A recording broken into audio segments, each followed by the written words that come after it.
Hey, what's going on, everybody? It's Mike Fletcher. Welcome to a special edition of the Mikey's Mindset. Basically, I'm going to be reviewing, giving my thoughts and my recap of last night's Monday Night Raw. Unfortunately, I was not on the wrestling forum last night due to work commitments. Basically, there was going to be no way I was going to be doing it. I got out at 11 p.m. Eastern, which is literally at the end of Monday Night Raw. By the time I got to my house, the show is already off the air for the night. I did DVR it. I got to see it earlier this morning, so now I can give you a full, legit, true recap of last night's Monday Night Raw, which was from the Allstate Arena in Chicago, in suburban Chicago, out in Rosemont. And let's get right into it. So we started off with a promo segment by the one and only Mr. Paul Heyman on the behalf of his advocate, the number one contender for the WWE World Heavyweight Championship, Brock Lesnar. And what is there to say? Paul Heyman is absolutely amazing. I loved what he did, talking about the history. And, he talks about, what Brock did in Japan. If you did not get a chance to see it, he absolutely destroyed Kofi Kingston in less than 3 minutes in Japan during their Beast from the East special event on the WWE Network. Go on and get that and watch it. It's actually worth the time and definitely worth it's definitely a good look because it was actually a very solid show. I actually gave it 7.5 to 8 out of 10 overall. I thought the show was actually phenomenal. Great job, WWE in Japan. And then they talk about, what he did with The Undertaker, what he did to Cena, Lesnar, that is, what he did to Roman Reigns, especially at WrestleMania. But then to have Seth Rollins basically show up out of nowhere, win the fight, win the belt at WrestleMania by cashing in the Money in the Bank. That basically, well, you're in for the biggest beatdown of your life, and you're going to get suplexed from here all the way to Japan, back to the United States, and yeah, I'm taking that WWE World Heavyweight Championship along with it when it's all said and done. Definitely a solid segment, a solid promo. I loved it from beginning to end, and it was definitely one of the highlights of the night. So the first fight on Monday Night Raw we had was basically the Big Show one-on-one with Ryback, and normally I would be with the fellas doing the feed me more bit, but I feel like it's campy comedy, it's stupidity. I'm not gonna do it. I'm gonna save you guys that wasted space and time. So let me just get right into it. The fight sucked. It was awful. It was stupid to the point that it was nauseating to a certain degree. I'm not gonna stand here and basically talk about why this was anything worthy. Yeah, it's to build for the Intercontinental title fight at a battleground between Big Show, Miz, and Ryback. Miz did show up. He tried to get involved in the battle, trying to stir the pot a little bit. Big Show wins the fight by DQ. It's a pointless fight. It's an unnecessary fight. It's a dud for me. One of the worst fights of the night. I'm not going to waste any more time with that. So we're just going to move right on. The next fight we had was Brie Bella versus Paige. Brie Bella does win the fight. Another one-star fight. Look, the thing is that they're trying to portray this as Paige is all by herself. She's got no friends at all. You're trying to go after the Bella Empire, which it is, and trying to take down Nikki, Brie, and I guess Alicia Fox now because she's part of this Bella coalition. You got Tamina Snuka and Naomi basically as bystanders, basically like we're not affiliated with nobody. We're on our own. If you want our help, fine, whatever, but we're not going to do it for you. We're only doing it for our own personal gain. We don't care about you at all. It's basically Paige on her own, basically trying to do something that I guess I could say a lot of fans have been wanting to see. And that is somebody to finally take this belt or give a change instead of dealing with, like I said, the Bella Evil Empire, which is Nikki and Bray's been running the company for about, I'll say about 5 to 10 years now. And fans, the majority of the IWC is sick and tired of it. And they want to see some change, some real good change in the women's division. And I understand that. I agree with that. And I think that change is coming very soon. I think it could happen as soon as SummerSlam, where we might get maybe Charlotte Flair. We could get Sasha Banks, who I would love to see more than anybody else. I want to see the Boss in WWE.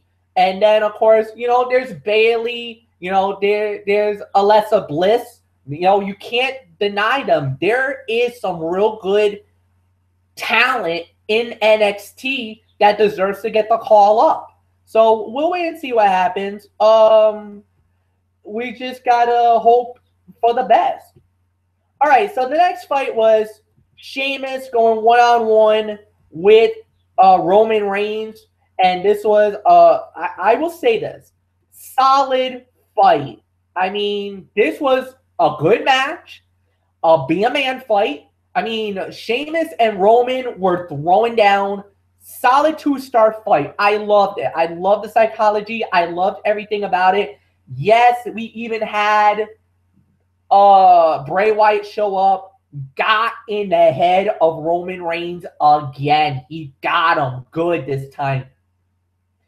Roman Reigns hits the Superman punch on Sheamus. It looks like he's going for the kill. He's going for the spear. Next thing you know, that vignette that we've known all the time that the Wyatts do, you heard the music, the fireflies in the sky, all the cell phones with the camera phones and the flashlights on the cell phones, they all illuminated the Allstate Arena.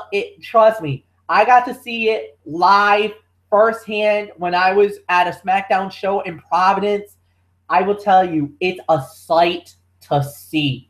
To see it live is awesome. TV does not do justice to what happens live on TV. This was a thing of beauty. This was awesome. You had a Bray Wyatt imposter come out with the lantern. Down the ramp he goes. Roman Reigns blasts with the Superman punch. He was going to try to do a beatdown on him. Then he realized that's not Bray Wyatt. Wyatt comes up on the Titantron saying, you thought you had me. I'm one step ahead of you. And you're not going to, I got you right where I want you. You're mine at Battleground. The next thing we know, we didn't realize it. It was a count-out victory for Sheamus. Sheamus gets a big victory at the end. So you're thinking, done, right? No. There was a Viper lurking. And he struck. Randy Orton comes back, attacks Sheamus, and then hits him with an RKO out of nowhere to end the whole thing. It was awesome. It looks like it's going to be a Sheamus Orton battle again. I know some people might not be very excited about it. Others will be excited about it. We'll wait and see what happens. I definitely am all for that. Next thing we had was an in-ring segment with Rusev and Summer Rae. Rusev started talking about certain things, the whole 9 yards. Then we get, the We Want Lana chant and the whole 9 yards about, how Lana was never good, how she was a turncoat, berating her. Well, here comes Dolph Ziggler and Lana. Next thing we know, A nice little back and forth exchange between the two of them. And then Rusev explodes. Rusev goes off on Dolph Ziggler. A brutal attack. Not even PG era type attack. Rusev is fully healed. The ankle is 100%. He super kicked Ziggler in the face with a walking boot, that air cast that he's been walking around with for about, I want to say about a month and a half now. It's a full-fledged injury, definitely no doubt about it. Rusev is back at full strength, and now we finally will get the payoff. The rivalry is going to really heat up now. You know, it kind of was lacking a little bit between Rusev and Ziggler with the Lana thing because Rusev was hurt. He was injured. He didn't really have anything. He could only just do promos and the whole 9 yards. Now that he's fully back, watch out, guys. This could get explosive. I think we're going to have at least a 2-month feud. I think the first battle will be at Battleground. I think we'll get the blow-off at SummerSlam. And sit back, relax, buckle up your seatbelts. I think we're going to have a real awesome summer between these two. I can't wait for that. The next thing we know, we go with Bo Dallas versus Dean Ambrose. Ambrose wins the fight. 1-star fight. This is more... I think this was more of a fight for Ambrose. This was a more showcase fight for him. Keep him strong. Keep him good. You know, because Ambrose is one of the most over guys in WWE. The fans love him. I'm a big fan of Ambrose. And I mean, the IWC is embracing Ambrose. Ambrose is, I believe, a future champion in waiting. You know, I think sometime in 2016, I think Dean Ambrose will become a WWE World Heavyweight Champion. He deserves it. He's one of those guys that needs to grab that brass ring and definitely should go and get it. I mean, I got no qualms about it, no arguments from this guy. I loved it. I thought it was awesome. There's really nothing more to say about that. Next up we had was King Barrett versus King What's Up. Okay. And the fight goes to Wade Barrett. Barrett wins it. 1.5 stars, 1 3/4 of a star of a fight. It was an okay fight. But I'm so happy that they're finally giving Barrett victories. And that's the thing I've been waiting for. You know, ever since he won the King of the Ring, nobody really gave that much love or support to him because of the fact that, I don't know, it felt like Barrett was getting buried. After winning the King of the Ring, he was kind of getting buried for the most part. And it really, I couldn't figure it out. I didn't know if it was something that happened backstage or if it's just that they got nothing to prepare him for the future. But now they finally gave him a moment. Now he's starting to string a couple of victories along the way. So now I'm thinking we might see something bigger and better coming up in the near future. I hope so. I think he deserves it. He's a good talent, good wrestler, and, you know, he deserves the moment. He deserves everything that he gets. All right. So next up, we had the segment. It was Seth Rollins, WWE World Heavyweight Champion, with J&J Security. They brought the vehicle out, the Cadillac ZTE, I think it is, ZLE, I don't know. I'm sorry if I butchered that. My bad. I know I'm probably going to get a lot of heat from car owners out there. I'm sorry, guys. So he comes out. So they come out and they talk about what they did to Brock Lesnar a couple of weeks ago, destroying him, how Kane and J&J Security got all of the perks that they got. Kane was on vacation. He was in Hawaii. They showed some photos of what he did. Well, I don't even know what the hell those photos were. Photoshopped, whatever. They looked horrible. I couldn't give two you-know-whats about it. So the next thing you know, he talks about how he's got the leg up on Lesnar and that, you know, he is going to be still the WWE World Heavyweight Champion. And he was like, he basically talked about whatever is whatever, and, you know, how and they were ready for a fight. So if you want to do it, Lesnar, let's do it. Stop being Paul Heyman's bitch. You want to be a man? Let's go. Let's go to war. So yeah, look, guys, they got a couple of wooden sticks, whatever. Fine. What's up? Lesnar comes out, and then you see this big truck of stuff. So they open it up. Lesnar comes out. He's got an axe. Then he goes inside. There's a second axe. So 2 axes. He's wielding them on both arms. He backs up, and there's the Cadillac. The 2015 Cadillac. That's about, I think they said about 50 grand. Supposedly, allegedly. So Lesnar looks at it, takes an axe to it, basically puts it right into the driver's side door of it. Basically goes through right through the door so bad that the axe got stuck in the car. Like he couldn't pull it out. All right, fine, whatever. I got this other axe.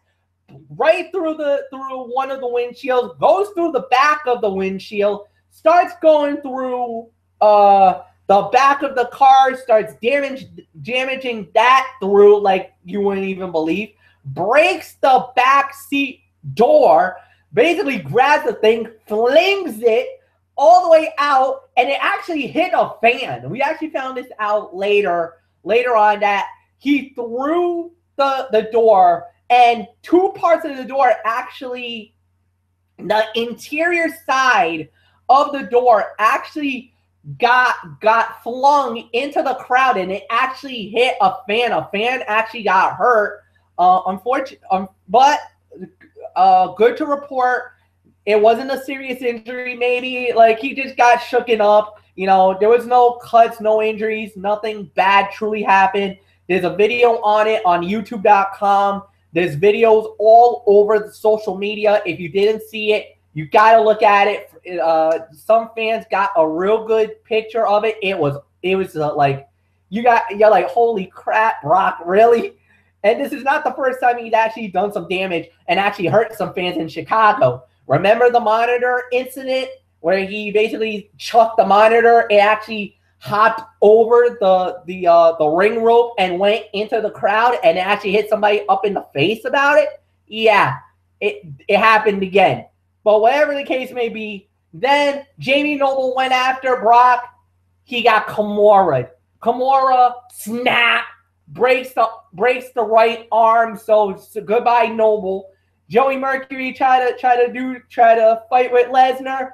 He gets belly to back suplex on the front windshield of the car. Basically, that thing explodes on him. And, well, let's just say it. Welcome to Suplex City, bitch. Next thing we know, he goes after Seth Rollins. Rollins runs like a chicken with his head cut off, his tail between the legs, the ass caught in the breeze. He didn't want no part of Lesnar. Lesnar was just in a killing machine mood. It was awesome. I loved it. Thing of beauty. What is there to say? Brock Lesnar is one of those guys, and it's awesome. He's awesome. Next thing you know, we got a fight. It was Lucha Dragons versus the New Day, and I'll say it. New Day wins it. 2.5-star fight. I gotta give it to these guys. These guys actually did a very good job. I like this fight. It was a nice ending. It was a good fight. I liked how everything went. It was a good match. Solid, nothing amazing. And I gotta say, I really liked it, and I really liked how it turned out. So yeah, good match. Quality TV fight. Let's get right into the main event, which was the John Cena United States Open Challenge for the title. First thing comes out. Here comes Kevin Owens. Looks like Owens wants a shot at the belt.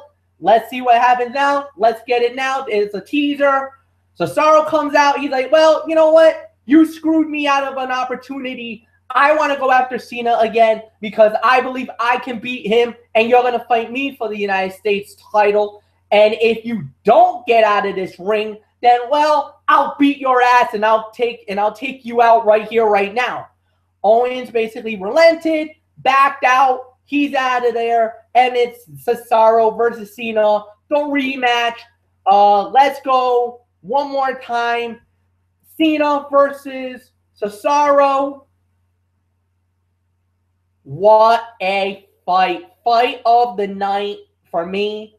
Now I know Anthony Florio and Michael Bullock, they gave it 5 stars. Derek Ferreira has not posted his sports blog recap of Monday Night Raw. We don't know what his rating is as of yet. The majority of the people are going between 4, 4.5, 5 stars. Any argument is definitely worth it. No doubt about it. The fight itself, I'm going to do it again. 4.5 to 4 3/4. I'm not giving it the full 5. I'm not giving it the full 5. I thought the fight was great. I thought the fight was amazing. It is equal to the great match that was 1 week ago when these two guys went at it in a one-on-one fight. I'll give you that.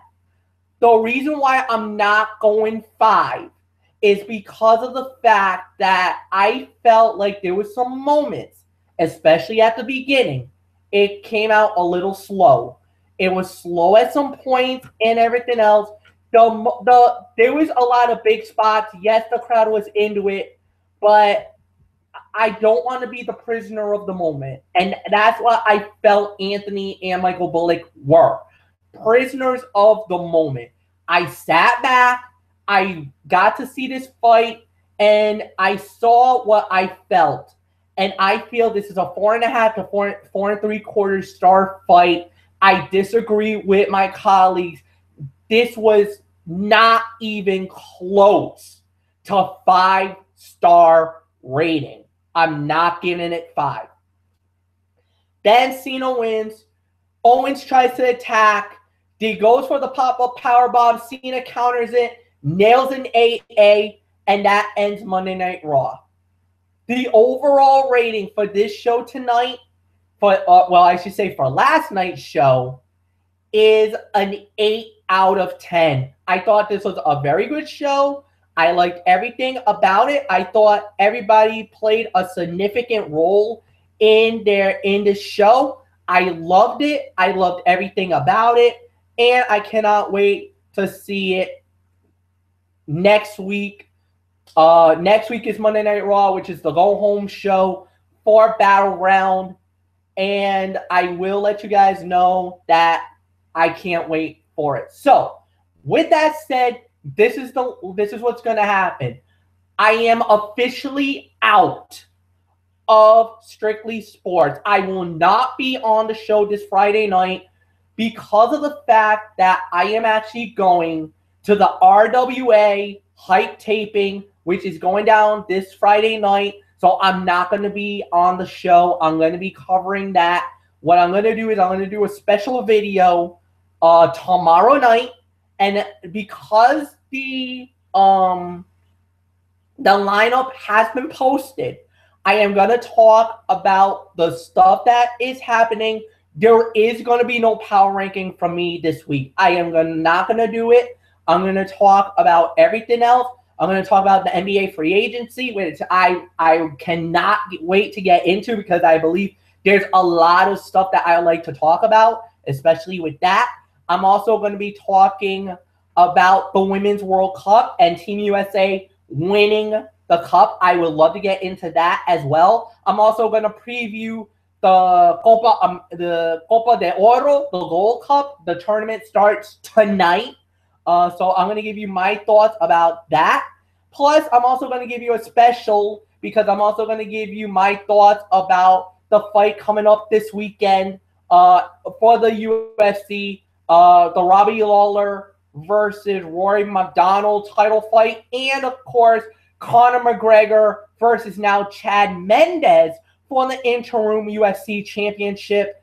I'm going to get into those thoughts. I'm going to do that tomorrow night.